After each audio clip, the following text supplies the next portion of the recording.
Shotgun with Charlie.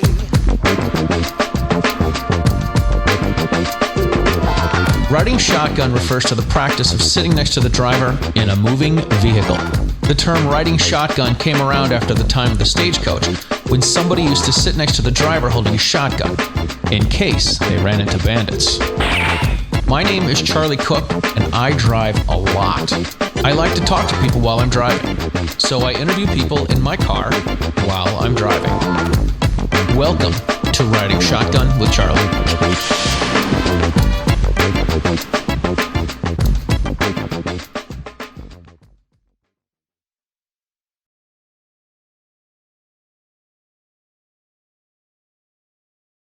All right, ladies and gentlemen, welcome to this episode of Riding Shotgun with Charlie.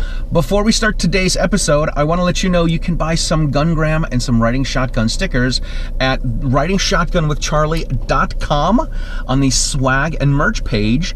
And you can also, if you like to support the show, you can buy some Riding Shotgun with Charlie or Gungram shirts at the Teespring store. And I can't remember what the address is because Teespring changed it. So I will put a link on this. It is what we're doing to try to get the stagecoach across America. So please support the show. Please share it with people. Please buy some of the stickers. I have patches as well. So I've got some of the PVC patches with the logo on it, and then I got stickers and patches for Riding Shotgun and for the Gungrams. All right, so today we are in Lexington, Massachusetts, and we are with Alan Lau. Yes, sir. All right, now before we shake hands, yep, we've got to put on the Lead Slingers hand sanitizer. They are not making hand sanitizer anymore. Lead Slingers actually makes whiskey. Yes. They make whiskey, they make a rum, they make a bourbon, and they got into the IPA game as well. So, no kidding. leadslingerswhiskey.com is their website. Thank you so much. Can't even talk. Thank you so much. I should be drinking this stuff. I'm kidding. Thanks for being on the show. It is great to have you. Before we kick things off, I do want to thank Patrick Collins from thegunfood.com. He was a passenger on the show last year down in Atlanta, and he's the one that connected us. Yeah. And said you'd be a great passenger, and you're local to the Commonwealth, or sorry, the Commonwealth. So it's great to have you on. Yeah. We're gonna head in towards Boston. Yeah. Yeah. I know Patrick for a long time. He and I used to work at the same company together. Oh, like cool. 10, 12 years ago, and then we have a funny story. We're not gonna talk about it now, but how we met and such, and then he moved to Atlanta, and then we kept in touch with friends, you know. So cool. So yeah, so he was up here a few weeks ago, and then he was like, hey, you know, maybe you should go talk to Charlie. I'm like, yeah, sure. Yeah, I think it's awesome. Yep. I think it's great. To me, it's all about making friends and making new friends and connecting with more people. Yes, sir.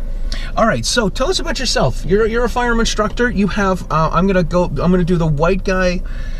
You know, a friend of mine likes to say I'm cheese. I'm white American. I'm going to do the white American thing and say, all right, you're an Asian guy. You must have some martial arts background, right? That's so stereotyping, but yes, really, I do.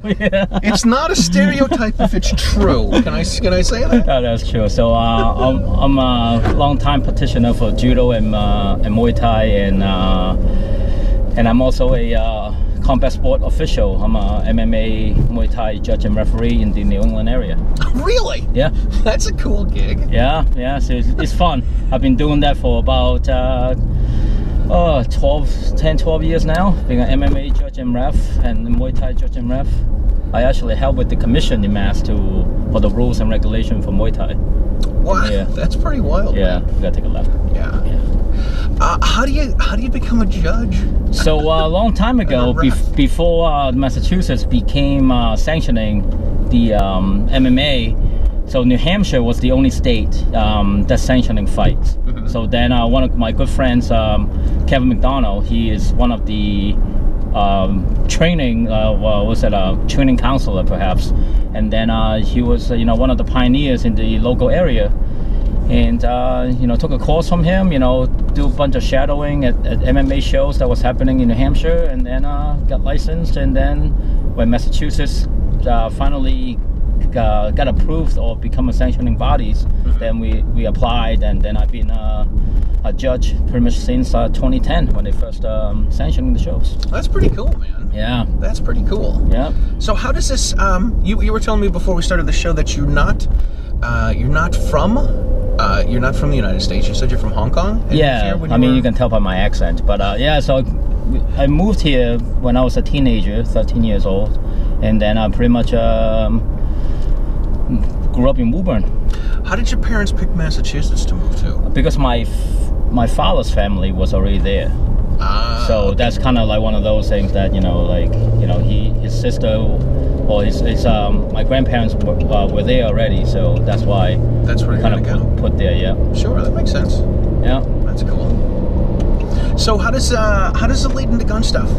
So it's kind of, you've got your own instructing business. Yeah, so it's kind of funny that the whole gun thing came along. So I never opposed to guns, and I was actually was a lifetime Democrat for a long time. That's right. Well, no, it's crazy, but being an immigrant, especially coming here from a different country legally, that when you first came here, you got the government, or a certain party say, hey, we can help you with X, Y, Z. It's like, oh yeah, it's great.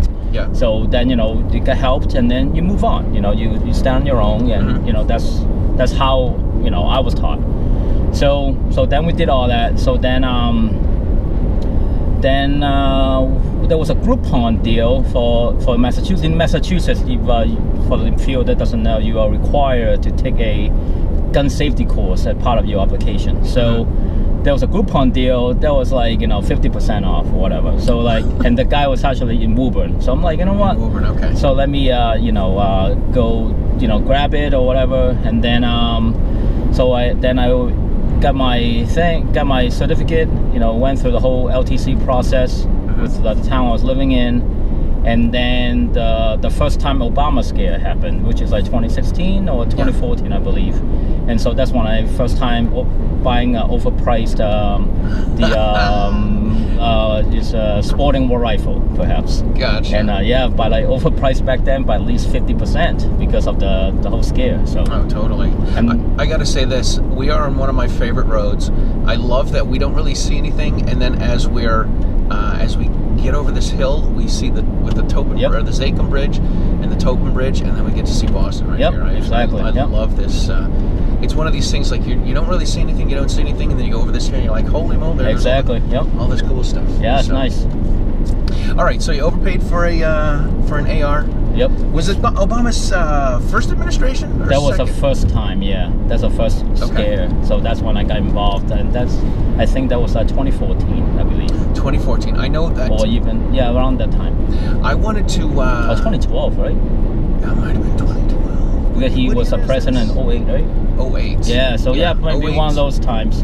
But then I didn't get involved until that time, and then after I get my license, then I didn't join the club. Pretty much, I have a firearm that I don't use. I'm like, what the heck am I doing? So then I ended up joining the club,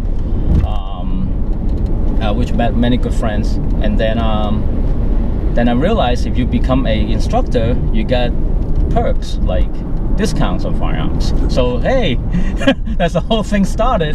It's so I went through the whole thing, become a firearm instructor, so that I can get some perks to become, get some discount on certain things. Yeah.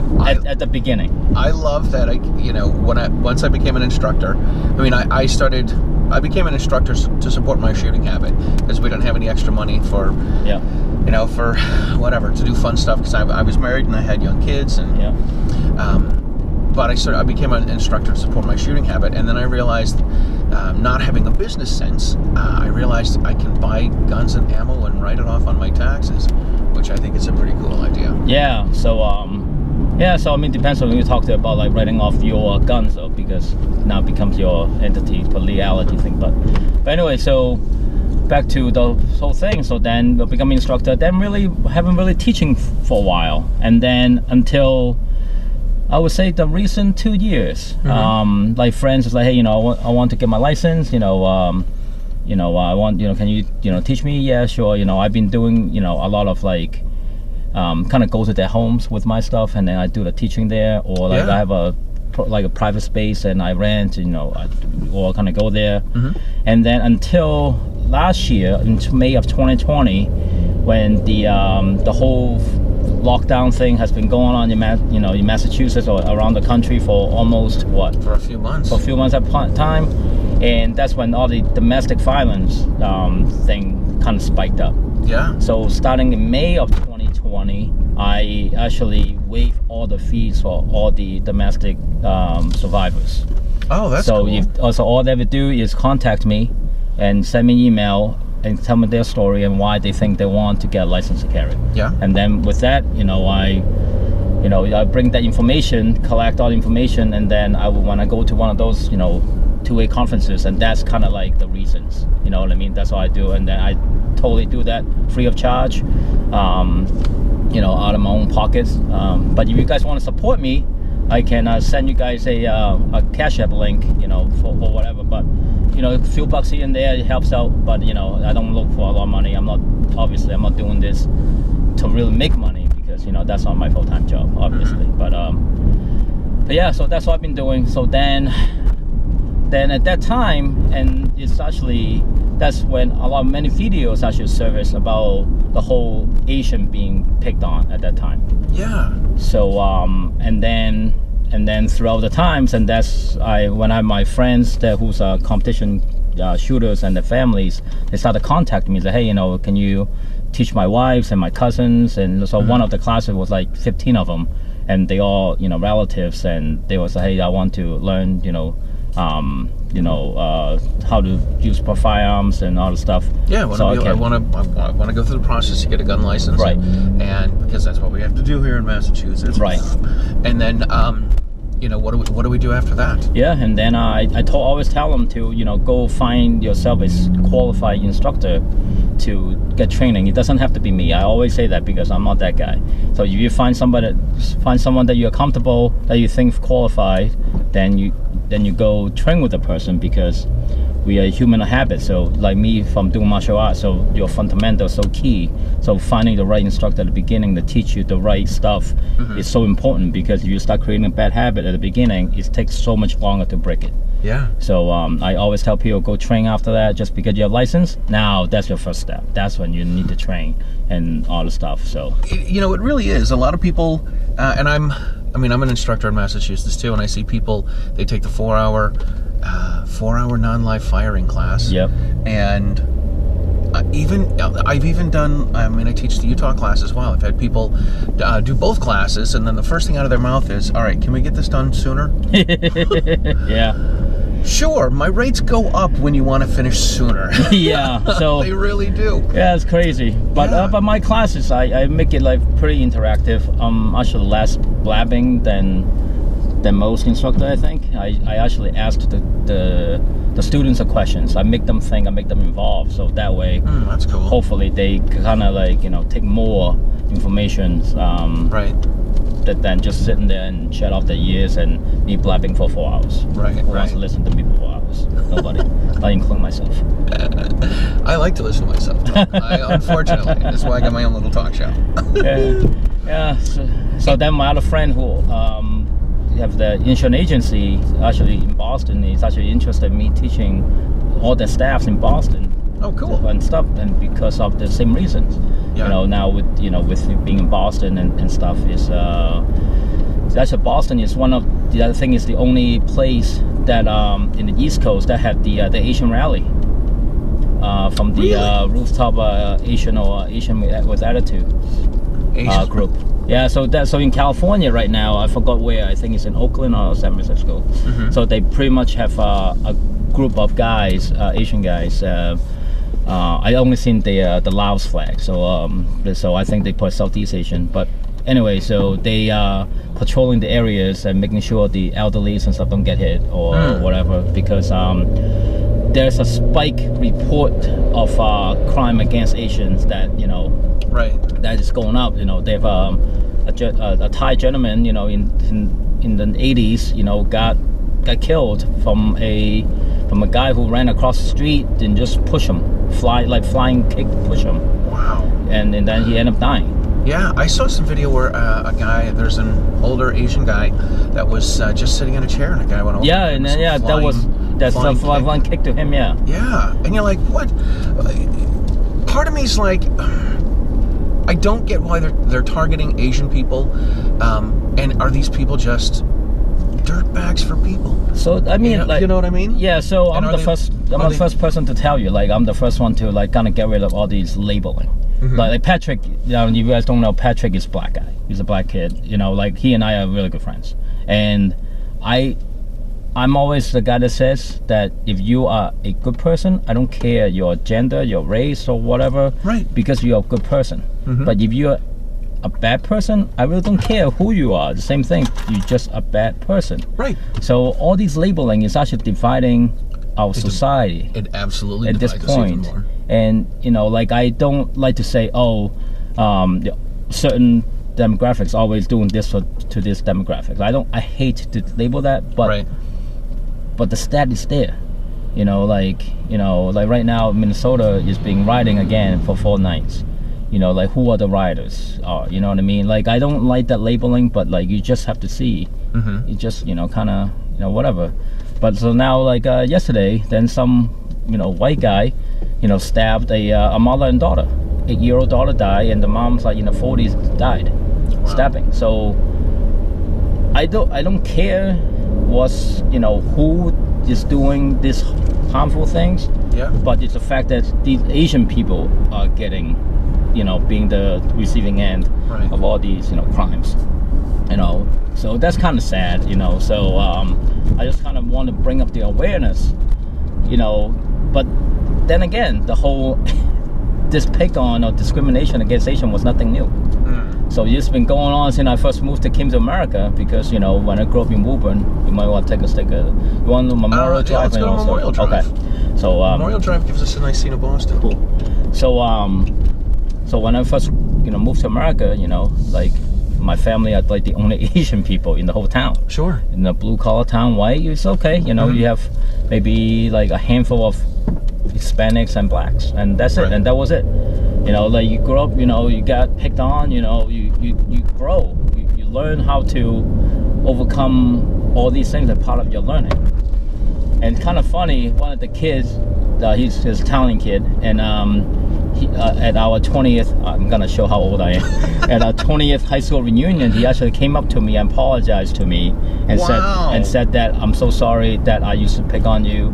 You could have, like you were a good football player, and you could have done so much better, blah blah blah, if I wasn't blah blah blah. I appreciate that he came up to me, but he actually still, he didn't have to do it. He didn't come up to talk to me or apologize. That was, I've that's how, I never held hate against him or whoever. To me, it's just learning process. So, but I appreciate that he came up. Came up and apologized to me, in the setting, that high school setting, I guess. So that's cool. I mean, high school is a tough time. Yeah, and especially when you first came here, don't speak the language much, and you get a little bit of an accent. You don't look like everyone else. Right. Then but it is what it is, and but that's how you learn. So that's how you kind of learn to accept others and diversity and stuff. So right now, all these reverse segregation thing is really not helping the country.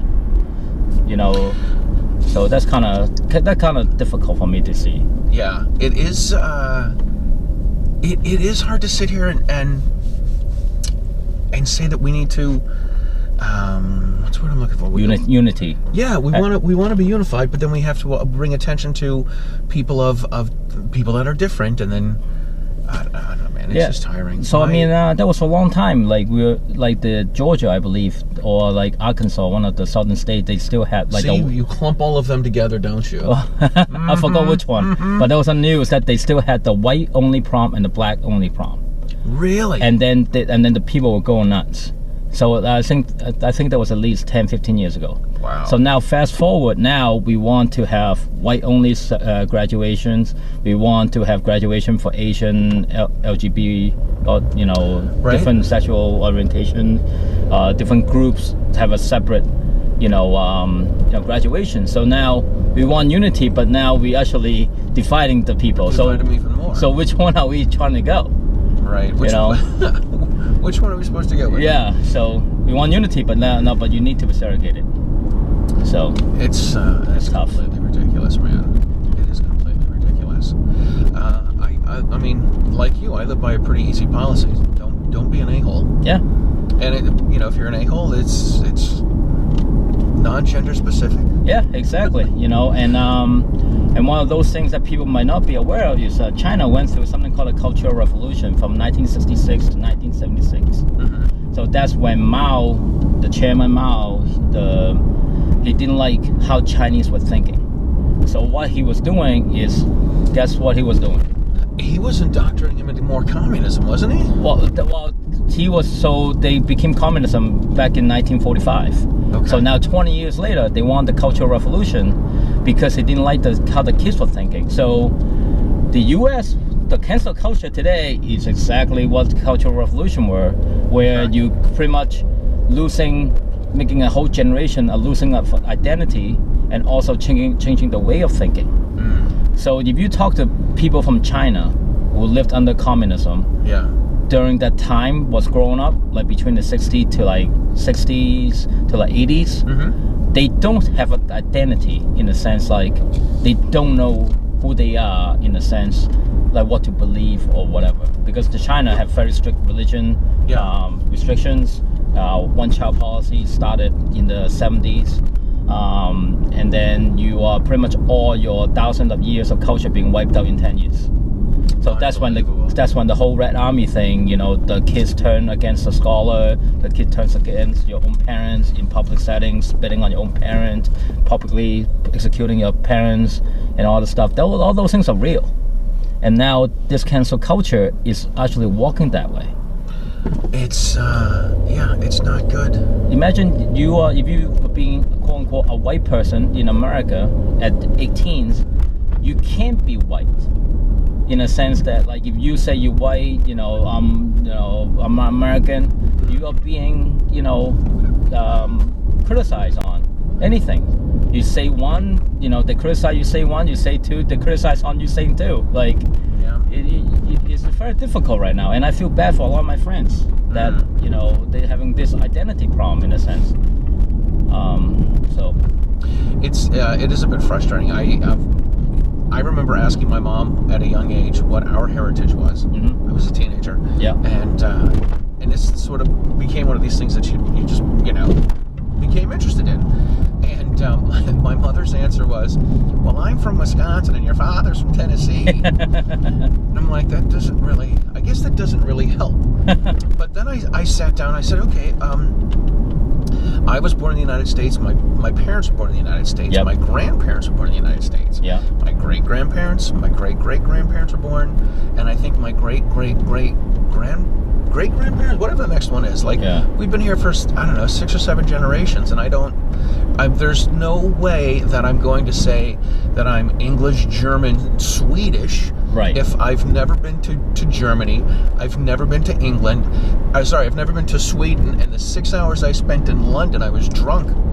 So I'm not gonna say that. But the thing is too, like, even if you just group, like right now, besides the Asian hate thing, they have the AAPI thing, which is Asian American Pacific Islanders. So now what they are doing, they are lumping in all the Asians, or what I call the lookalikes, together. Because if you think about it, because if you really look into the Asian cultures, the Asians have been killing each other for centuries. Right. All right. So Koreans, Chinese, and the Mongolians. All right. Hold on. Do we take Mass Ave and get on Stoner Drive? You can take Mass Ave. Let's take Mass Ave. You'll be all right. All right. Come on. And then you can make that suicide left at the end after the bridge. That's quite all right, man. So hold on a second. This is Massachusetts stuff. Do you know what a smoot is? A smoot? A smoot. I do not know what a smoot is. You do not know what a smoot is. A smoot My shelter of white life. I do not know what a smoot is. So we're about to get on the Mass Ave Bridge, the Massachusetts Avenue Bridge from Cambridge into Boston. I've spent... I'm old. I've been in Boston since I was 18, for the better part of since I was 18. And a smoot is a unit of measure. Now, a smoot was the name of a professor from MIT, which is right over here to our left, and he used to take his students into Boston, and they would get drunk. And he got so drunk. If you look, we'll have to see these units of measure here. If you look, I think it's every 10 smoots. What they did was that the professor got completely wrecked, and they decided to take. They had to drag the professor back. Take a left. All right. They had to take bring the professor back. Yeah. Back to Cambridge. So what they did was they measured him. They laid him out on the bridge and they measured him. Yeah. And I'm going to see if this would be completely ridiculous. We're going to put the blinkers on here, and we might hop the fence. 10 smoots. What does that say? 364 smoots? Yep. Okay. Yep. We're going to hop out. We're going to get a selfie right there. All right. All right, so I'm going to try to get into the alleyway. Yep. All right, baby. Wow, I never knew that. That is what a smoot is. So it's 364.4 smoots. That's funny. To from Boston to. So we should take a right now to go back. Do you want to go install this? Yeah. Oh, you want to go through, like, cut through Boston? Oh my God. Well, dude, we're in Boston, so. Yeah. That's funny. Yeah. I never knew that, and I went to I came to school, and I went to school Northeastern on the other side of the bridge. I went to Berkeley, which is you did? right down the road from you guys. Yeah, I lived on Hemingway Street. That's what I did too. Did you? Yeah. Also, Symphony. On Symphony Road. Gotcha. All the Asians. Did you ever have to deal with the? We called them the Hemingway hookers. The Hemingway hookers. The Hemingway hookers. No, what are those? So we would be on our way to breakfast. Yeah. And these hookers were out working in the morning. Really? I never seen those. No, they were. No, maybe different times. Different times. I think I might be a couple years older than you. Yeah, maybe a few years. Yeah, I don't think I've seen those. Yeah, so we had the Hemingway hookers we had to deal with on the way to breakfast when I was in college. I lived on Hemingway Street, Hemingway and oh my God. I was there. Westland. Oh, Westland Ave. Oh, okay. It's Westland and Hemingway. Yeah. And Westland. Symphony Road was right there, right on the intersection. Right, yeah, right by Symphony Hall. Yeah, I actually saw the Red Sox World Series in 04 when they first came. Oh, cool. So then I left immediately after they won. And that's when they had the whole... That's when they had the riots? Riot right on Hemingway. That was... Man. Yeah, I was like, see you later. I'm good. And then that's when they start flipping the cars and stuff. Yeah, so in 04, I think I was still gigging as a musician, and I used to play in a band at Dick's Last Resort. Oh yeah, nice. Which is at the bottom of the Prudential. It was at the time. It's not anymore. And they moved to Quincy Market. They did. It's not the same as it used to be. No, I'm sure. I used to be a complete zoo. Yeah. But I played there for 10 years. No kidding. Yeah, and when the Red Sox won in 2004, they were doing all the playoffs and stuff. We were hired to play on on a Wednesday night, and they put the screen was a little bit. The stage was probably not the size of two of my cars. Wow. It was pretty small, and they put a TV there, and we had to play in front of the TV. And they're like, "All right, well, you guys are gonna have to not play when the game's on." And I'm like, "This is ridiculous." Yeah. So I just went and walked up and down Comm Ave, and this is stupid. Yep. And then and then when they won, it's like, holy cow, that's just crazy. Yeah, that was nuts. Yeah, crazy times. Those young ones, man. Now I can't do that stuff anymore. I know, right? I don't want to do this. Now I go to bed at 8, not 8:30, 9 o'clock. Right. The older I get, the earlier New Year's Eve gets. Crap! I think this past year, I don't think I stay up for New Year's. I think I went to bed around 10. I just can't do it anymore. I've got no desire. I'm good. All right, let's drive in. Let's drive in Boston, Pally. Yeah, we can go to we're gonna go down by where the Boylston. Yeah, we're gonna go down Boylston, and going towards Boston. Going to the garden, public garden. We can go down by the garden. Well, the public garden. The public garden. Not the garden. Not the garden. No, garden. Yeah. Well, Fenway's is that way. Fenway's is over here. So the public garden is like that way, but then the garden is this way. Oh man. I haven't. It's been a long time since I've been in Boston. To me, it feels like going home. You know, They changed a lot. It used to be Tower Record. it used to be Tower Records. Yeah, for a long time, and now it's TJ Maxx and whatever it is. Whatever it is, it was a Virgin Records before. After Tower Records, it was a Virgin Records after for a while. Virgin for a little while. Yeah, and then it became a TJ Maxx. Yep. Well, it was abandoned for a while. It was Tower Records, then it was Virgin Record. Yep, and then it was abandoned, and then they did the whole renovations, and then now it became TJ Maxx. This is totally un-gun related. Yeah, I know. I went to Tower Records and I bought Miles Davis's "Kind of Blue" on cassette for $3.44. Yeah, that's way before my time. And I listened to it every night from my first year in college. I think the only cassette tape I had was from Guns N' Roses. Oh my gosh. That's awesome. Did you listen one or two? I actually, there was two. Probably both of them, right? Yeah, but two, that's from the Terminator 2 movie. Oh, yeah. So I had them both. Had them both. Very cool. It's crazy. All right, let's get back to gun stuff. Oh, I'm sorry. So go back to the whole Asian thing. It's like now they're just grouping everything together. But if you look, you look at the history of of Asians in general, like we've been, have a lot of conflicts against each other.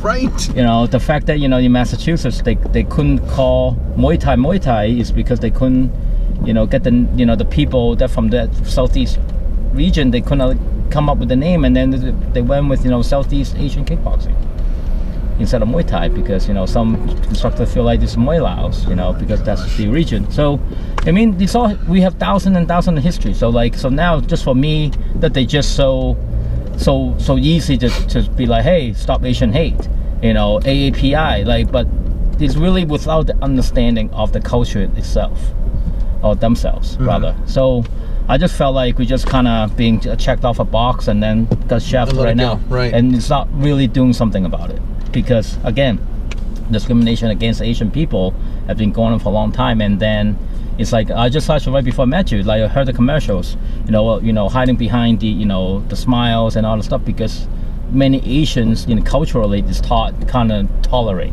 Like you tolerate, you just kind of like shut up and keep your head down, and then you just keep on working what your end goal is. So to some Asians, they have a lot of suppressed like anger inside. It's tough. It's not easy, and especially now, like we just kind of got lumped in a AAPI. Like, I don't care, you're Korean or you're Japanese. Together. And it's a little difficult, in my opinions. Obviously it's not everybody's opinions, but that's just how I look at it. Right. We got a light. Like this is my alma mater.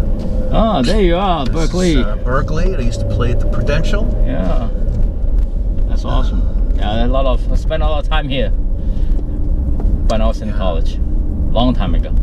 I used to come down every Patriots Day. Yeah, that's a Marathon Monday. Marathon Monday, exactly. And Cactus Club. It's this weekend. It's this coming Monday. Yeah, I know, but but they're not doing the marathon. Yeah, COVID happened. Yeah, so you can, I'll be able to put a shot of this of the finish line from the dash cam. But yeah, this is we're on Boylston Street where the marathon bombers. Yeah, exactly. Happened. Yep. Yeah.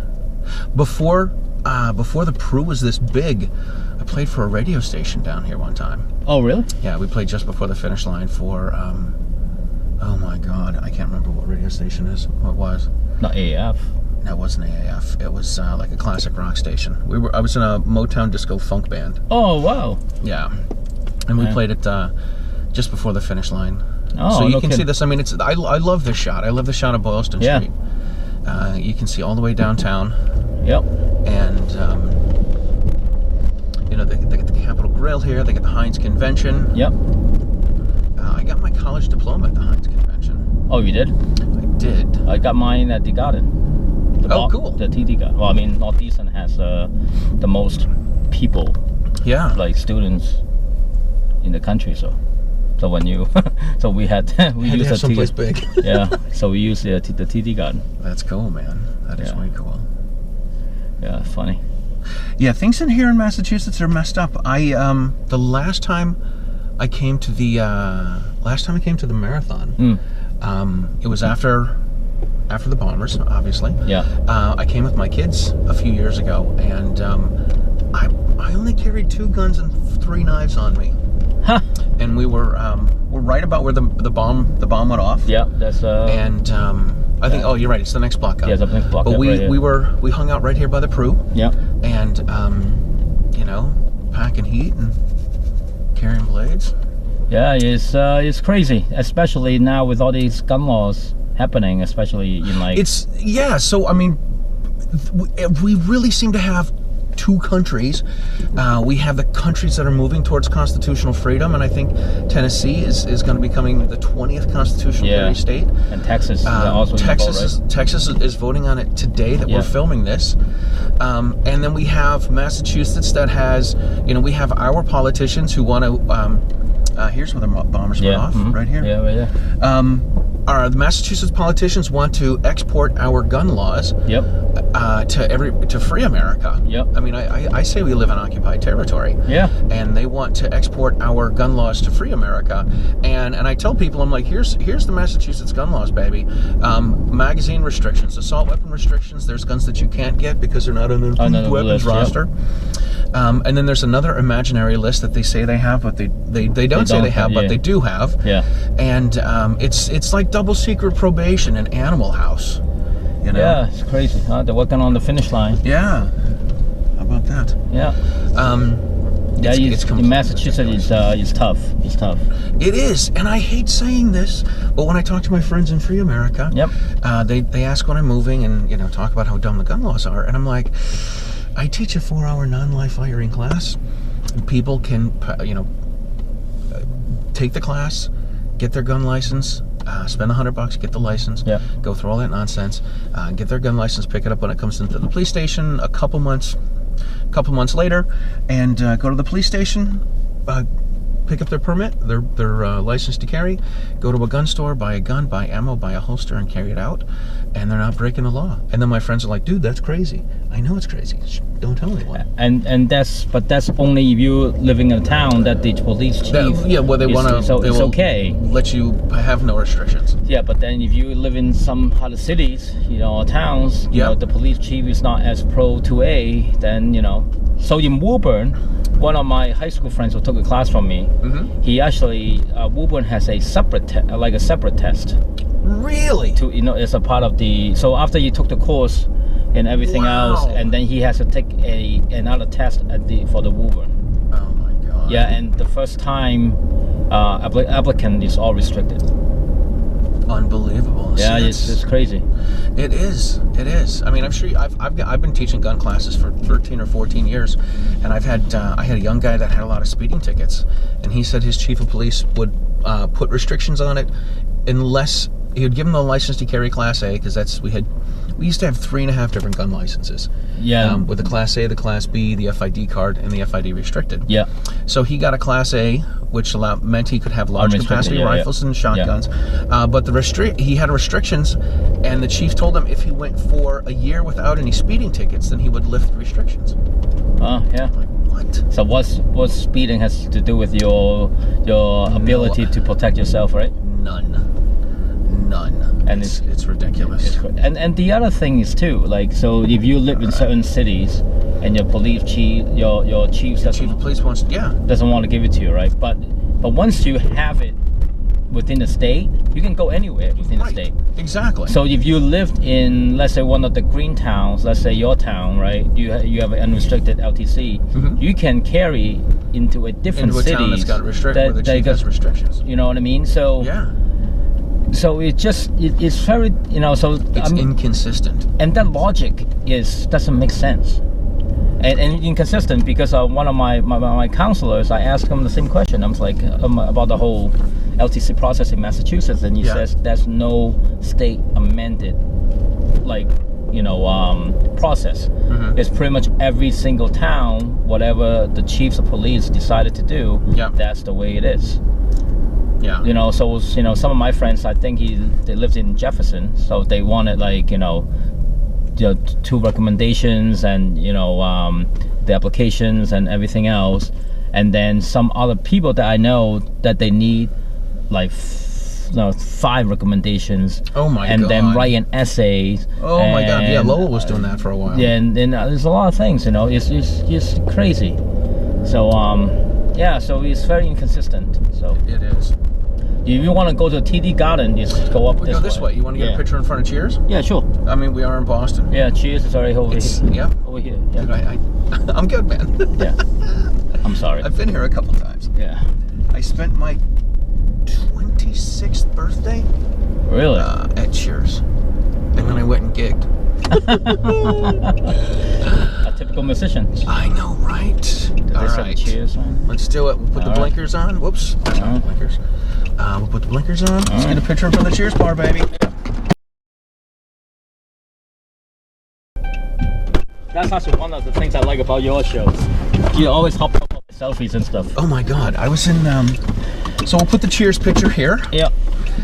I was in Washington, D.C. Yeah, I saw it. With Diana Muller. Yeah, I saw the episode. Yeah, I like how you always hopped up for yeah, grab a selfie. Yeah, and that's when you say you said the same episode that you was like, hey, I want to. You take a picture of the monument. It's like what Japanese monument? Oh, the one with the American flag with the Marines. Oh, with Iwo Jima, yeah. Iwo Jima, and then it's like, oh, I never knew that was a, you know, that's what it's called. Yeah. Yeah, that's wild. Yeah. All right, so we're talking about the mass gun laws and how ridiculous. The mass gun law, yep, is tough. Certainly is tough. But you know, I think last year I taught decent amount of people, and you know, and I think most of them got them. Yeah. So, yeah. Last year, I mean, what I mean, you know this. We'll let everyone know. When the COVID started, our governor, our Republican governor, he's air quotes when I say that, our Republican governor decided that guns were not essential. We couldn't teach classes, and gun stores were closed. Yep. Yeah. And then for a while you could teach classes that you could teach online, but the home firearm safety class you can't do, and that's what I do most of. Yeah. What about on the highway, or you want to? We're gonna go this way. Basic pistol class you could do online. Yeah. You could do it online. Yeah, I know. But then you can't complete the class because you have to do live fire. Yeah. And then you could only go to, since the ranges in Mass were closed, you had to go to New Hampshire or someplace where ranges were open. Yeah. Oh, actually, New Hampshire was rather close. You gotta be kidding me. So in order to get a mass gun license, I got to take someone from the central part of the state up to New Hampshire? Yep. Who's gonna do that? It's ridiculous. Yeah, it's tough. It's pretty much it's crazy. Yeah, it's not pretty much crazy. It's friggin' crazy. Yeah. So I don't know. It's just. How have classes been for you? Like, I know last year was hopping for me. Like. Yeah, I did a lot, but like I don't advertise, and I keep mine very close because in addition, I don't change the curriculum of the NRA stuff, but in addition to that, I give them more information because the way I look at it is I want quality over quantity. So I want them to be a responsible gun owners because we already under the microscope already, being illegal. Like we are essentially a second-class citizen already. So absolutely. So to me, it's worth making less money, but make sure that I answered, the students, questions and stuff. And and if I don't feel it, like from a student, I won't even teach that student. Meaning like if someone just came up to me, if I don't feel like the mindset is good or the good attitude or whatever it is, I give them the money back and send them somewhere else. Yeah. Wow. I don't think that. I've had a couple people. I guess what I want to do is, besides teach the gun safety stuff, which I don't want to say it's easy to do, but gun safety is gun safety. You know what I mean? Yep. Load. You can only, there's 2 ways to unload a revolver. Hold it from your right hand, load it with your left. Hold it with your left hand, load it with your right. Yeah. So we don't have to worry about that. The what I want them to realize is I do some slides from Radical Gun Nuttery, which I don't know if you've seen this one before. It's the right to carry advancement. No. And it has green states. It starts off with Vermont being the only green state, and then it's got blue states that are shall issue, yellow states are may issue, and red states are no issue. And you can see how it changes from there was only one green state to I honestly I went to Radical Gun Nuttery. I had a class last weekend. I went to Radical Gun Nuttery, and they have a new slide up for 2021. They had one with just Utah and Montana, and now they have one with Iowa and Tennessee being green constitutional carry states. So I like to point out and say, hey, listen, you know what? We are leaning towards more states becoming free constitutional carry states, and this is what we were hitting before we popped in at Cheers, is there are states that are moving towards constitutional carry, and there are states like Massachusetts and Delaware and New York and New Jersey and California that want to put more restrictions on people. And the pendulum is like it's getting farther and further apart. Yeah. Of constitutional carry. No, people don't have to have permits from the government to, we don't want people to have magazines with more than 10 rounds. Right. But now, I want to echo to you say that too about Vermont. Even though Vermont is a constitutional carry state, but they are implementing a lot of magazine restrictions. I had some friends that kept a bump stock up in Vermont until they may have destroyed it. Yeah, but now didn't they have to? Now they just win the court on the bump stock. Yeah, so the bump stocks, right? The bump stocks was illegal. The bump stock ban. Yeah, it's a full-time job keeping up with. Oh, I know. It's crazy. It's crazy. It really is. Yeah, it really is. Texas is, like I said today, Texas is voting on constitutional carry. And then now you see Austin, they're having riots down in the restaurants. Really? Yeah.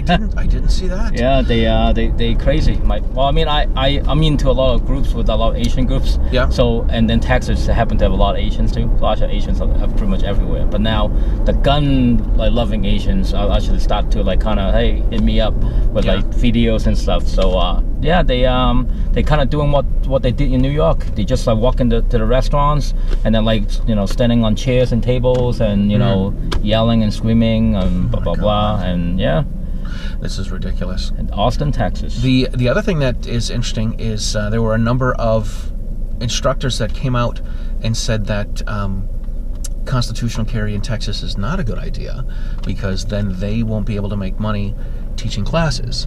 And I'm one of these guys. I'm like, okay, if we went to national reciprocity, I teach the Utah class. I did that too. I'm so sorry. Yes, you don't. If Texas is moving towards that, but you're going to have to change what you teach. People are still going to need to know how to do all this stuff. You still need the fundamental. So, all right. So this is what I always tell my students. I said the fact that they have to pay me a certain amount of money for me to stand and teach them in order for them to apply for the application because remember, we in Massachusetts, without that license, technically without anybody else with the license, they cannot handle the firearms and the ammunitions. Yeah, so you have to have a permit to purchase everything. So in order for you to have something to learn with, you already need a license. Right. So then, and I always tell my students, I'm like, the fact that I have to stand here to teach you the gun safety in order for you to apply, I don't agree with that. However, I want everybody to be trained and safe because I want, if we, God forbid, we need to use it, I want to be the the assets, but not the liabilities. And I want the person next to me or around me are just as good, if not better, than I am. Mm-hmm. Because that's the only way that we can kind of have a safer society. Yeah. So now for that person, that instructor to say that is just very going backwards. Going back to we want unity, but we want segregation. Right. I don't agree with that. But we don't want to have to. We still want to be able to teach classes. I teach classes at a place up in Manchester, New Hampshire. Shout out to Bob at Defensive Strategies LLC. New Hampshire's a constitutional carry state. Yep. And they were open carry state before that. This guy's got classes that are packed all the time. Yeah. So actually, kind of funny you say that. One of the my weekend crew at my gun club, she has been going up there every single weekend taking classes right now. Really? At the same place. Very cool. Yeah, she actually tried to organize something for our club for us to go up there and take take a class. Class and stuff. That's cool. But I'm lucky that I have a instructor. I mean, like another group of people that I train with a very qualified instructor, who used to be instructor for the militaries and such. He ended up had to retire because the Marine said you can't. We can't hire you any longer, but he is still very contributing into the gun safety communities down in Rhode Island area. I didn't ask him to ask his say his name, so I don't want to violate anything that he doesn't want me to do. Sure. But if I get the okay, then his name will be shouted out in the link that Charlie has. Absolutely. I always respect my teacher, so I won't say anything or do anything without any permissions. So the funny thing with this guy Bob, I started showing him the gungram videos, and he thought it was cool, but a little ridiculous. And I had Alien Gear posted one of the gungram videos at Christmas a few years ago, and it got 5 million views in 3 days. Wow. Yeah. So good for you. So yeah. Place. Oh. So I go to SHOT Show. Right? Yeah. I ended up going to SHOT Show a month after that, and I saw Bob. Bob was at a table for the Second Amendment Training Division, Second Amendment Foundation Training Division, and he was hanging out with this guy. Oh my God, Chet Wilson's his name. He's in New Jersey. So I went over to say hi to Bob, and Bob's like, "Hey, Charlie, Chet, Charlie, I want you guys to meet." And he's like, "Charlie does the Utah class for me up in New Hampshire." And I said, "I make videos playing the trumpet, and shooting the gun, playing the trumpet and shooting a gun as well." I said, "But Bob doesn't tell people that." Chet jumped up out of his chair. He's like, "Holy crap! I'm more excited to meet you than Jerry Michalak." That's funny. Oh man, that was really funny. I'm like, "What do you think of that, Bob?" Well, it's kind of funny you say that. So I've gone to NRA shows a few times and the SHOT shows one time only. But anyway, so I met Lena a few times. And, Lena Michalak a few times. Oh, come on. And then had a chance. Forget it. Well, he's Boston driving. Yeah. Jesus. So then when she came up to 6 Hour, because she's a 6 Hour sponsored competitor, and then when I was doing she was doing the meet and greet, and I have a picture of her and I and Jerry, the father, together from Dallas. I printed out and I brought up to her, asked her for a signature, autograph rather, and then she looked at me. She's like, "I know you. I remember you." and then I said, "Yeah, I met you a few times, this and that. I talked to you and blah blah blah." And then so that was cool. And then I told my buddy who works at 6, and he's like, "Oh yeah, it's cool that she remembers you and stuff. Must we get that Chinese face that people usually remember." I was going to say she would remember you, but she wouldn't remember me. You, right? Exactly. See, so that's now stop the white hate. I know, right? No, I'm just kidding. But yeah, it's so funny. So speaking of Patrick and I going to Detroit in August. Oh. For Rick's event. For Rick's event. Yeah. I'm planning on going too. Are you? Nice.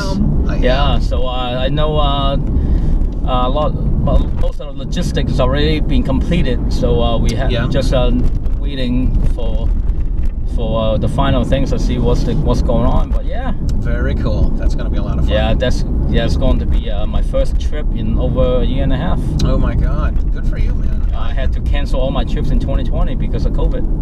And then I couldn't get my money back from my flight, so I have like banks and the money. And they expires in like less than 2 years. Oh man, I will say this: the virus that shall not be named did not stop me. Oh. I filmed shows in 9 new states in 2020, and I still put shows out every other week, or put out 2 shows a month. Yeah, that's good for you, man. There's a lot of work. There's a lot of work. Yeah, Absolutely. It's not easy doing editing. It's very time consuming. Yeah, like one of those things I never touch is video editing, because I actually do photography too, like on the side. Oh really? Yeah. Did you like a jack of all trades? I do a lot of things. I build flags. I do woodworking. So actually I have 2 flags. It's being made right now. Cool. Like the thin blue lines and stuff. So nice. Yeah, I do a lot of things. Cool. Busy. All right. Well, listen. Let's wrap things up here. Sure. Tell us how people can find you. Okay. I know you got a shirt. Where did you put the shirt? Hold it. Can you reach? Yep. He's gonna reach behind me and grab the shirt and a sticker. Yeah. So got a shirt. It's a ALAU. It's pretty much my initial, Alan. My last name Lau, LAU. Firearms training at IG, and yeah, actually right now I only do IG, Instagram, and this is stickers and stuff. There we go. They got some, I think so you can find me there, and then if you want to donate for the domestic violence survivor fund, is ALAU training for the Cash App, and it doesn't need to be a few bucks just for me to cover materials. That's it. I don't ask for a lot, but if you feel like it, you do. If you don't, you don't. It's all good. I'm not one of those people, get the money and then spend it for myself, because I do okay for what I do full time. So I don't need to do this, but this is all out of my passions. There we go. Very cool. That's it. Very cool. Listen, so as we're still driving and trying to find a spot where we can park and wrap things up, Riding Shotgun with Charlie stickers and Gungram stickers and patches. These are for you. Thank you, sir. Thank you for being on the show. Please check out the Second Amendment Foundation, saf.org is their website. You should also check out the Self-Defense Radio Network, sdrn.us. It is it's all your favorite it's all your pro freedom podcasts in one place. We're gonna put a plug in for Patrick at thegunfood.com. I just bought some ammo from him. Yep. And it should be coming maybe today. Yeah. So he's quick. He is quick, and he's on top of that. Please like and share all of the Riding Shotgun on all the social media stuff that we have. You can watch the show on YouTube, on the Gunstreamer app. You can watch it on the OpsLens app and on Gunstreamer. You can listen to the show in podcast form on Apple Podcast, Spotify, and iHeartRadio, and any place else you get podcasts. I know people take them and run with them and do other stuff with them, so that's totally cool. What was I thinking? I don't know what I'm thinking. Oh, if you want to buy shirts, I've got some Gungram and some Riding Shotgun shirts at the Teespring store, but it's not Teespring, and I'll put a link for that. So please check those out. We're trying to get the Stagecoach across America. I have people I've got people in South Dakota, Kansas, Nebraska, sorry, John. South Dakota, Nebraska. I think I got someone in Kansas. I got a bunch of people in California that want to be on the show, in New Mexico, and we're taking the Stagecoach across America. So please help when you awesome. can. A lot of work. Even if it is a lot of work, man. It is a lot of work. Not easy. What you're doing is not easy. I can tell you right now. If it's easy, everybody would be doing it. Everybody would be doing it. But it's all cool stuff. So anyway, Alan, thank you so much for being on the show. Thank you. And we'll put links to Alan and all of his instructing biz, and we will see you guys next time. Cool. See you. All right.